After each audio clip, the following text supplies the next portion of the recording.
सोलापूर महानगरपालिकेच्या परिवहन समिती सदस्याची सोमवारच्या सर्वसाधारण सभेत निवड होणार आहे। एकूण 12 सदस्य समितीत असून त्यात भाजपच्या 10 तर एमआयएम व शिंदे सेनेच्या प्रत्येकी एका सदस्यांचा समावेश असणार आहे, असे भाजपच्या पदाधिकारी यांनी माहिती दिली।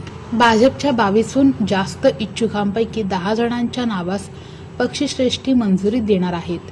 फेब्रुवारीत पालिका सभेत सदर समितीच्या स्वीकृत नगरसेवकांच्या एका जागेच्या वादातून निवड प्रक्रिया थांबली होती। आता हा प्रश्न मार्गी लागणार आहे।